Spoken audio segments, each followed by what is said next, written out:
آئیے حضرت عائشہ صدیقہ رضی اللہ عنہ کی روایت ہے، اللہ کے محبوب صلی اللہ علیہ وسلم کے ساتھ ایک مرتبہ ایک عجیب معاملہ ہوا۔ روایت کے الفاظ کا میں ترجمہ کرتا ہوں۔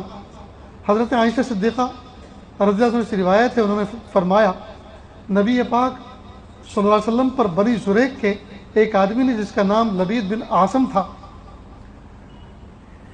اس نے جادو کیا، یہاں تک کہ نبی صلی اللہ علیہ وسلم کو یوں خیال ہونے لگا کہ آپ کوئی کام کر رہے ہیں، حالانکہ آپ وہ کام نہیں کر رہے تھے۔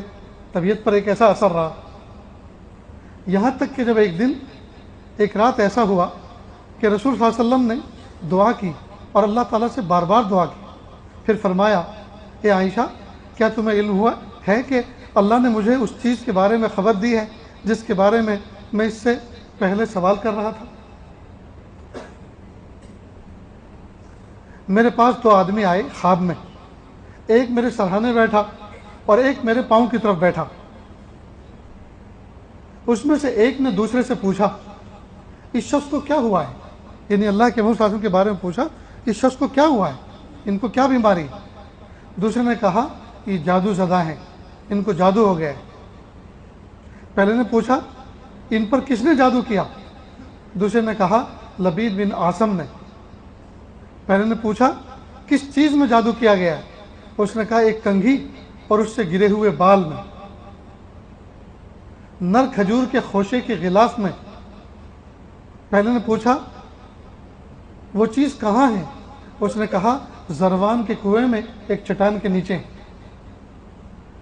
پھر رسول صلی اللہ علیہ وسلم نے اپنے صحابہ کرام کے ساتھ وہاں کا سفر کیا، ادھر گئے، واپس آ کر فرمایا عائشہ اللہ کی قسم گویا اس کا پانی مہندی کے نچوڑ کی طرح سرخ مائل تھا۔ اس کنویں کا پانی مہندی کے نچوڑ کے، یعنی مہندی اگر کسی پانی میں گھول دی گئی ہو اور اس کا پانی سرخ ہو جاتا ہے، کہ اس طرح سے اس کا کنواں کا پانی سرخ تھا، اور آس پاس کے جو کھجور کے تنے تھے اور ان کے اوپر جو پتے لگے ہوئے تھے وہ ایسے بھیانک تھے جیسے شیاطین کے سر ہوں۔ حضرت عائشہ صدیقہ رضی اللہ عنہ نے فرمایا کہ آپ نے اس کو ظاہر کیوں نہیں کر دیا، لوگوں پہ اس کو آشکارا کیوں نہیں کر دیا؟ آپ نے فرمایا نہیں، آپ نے فرمایا نہیں، مجھے اللہ نے شفا دے دی، مجھے اللہ نے شفا دے دی، اور میں یہ بات ناپسند کرتا ہوں کہ لوگوں پر کوئی شر برپا ہو۔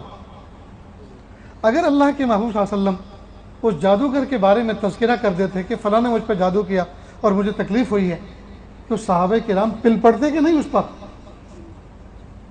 پھر ادھر اس کے بھی کچھ ہمنوا ہوتے، وہ بھی پھر ان سے مقابلہ کرتے، تو یہ بات گھٹتی ہے بڑھتی، یہ تو اور فتنہ پھیلتا۔ تو اللہ کے محبوب صلی اللہ علیہ وسلم نے فرمایا اللہ پاک نے مجھے شر بھڑکانے والا بنا کر نہیں بھیجا، ہم تو اس نبی کی امت ہیں، ہم تو اس نبی کی امت میں ہیں جس نبی نے شرور و فتن کو پھیلایا نہیں ہے بلکہ ان کو مٹایا ہے بڑی حکمتوں کے ساتھ، بڑی حکمتوں کے ساتھ۔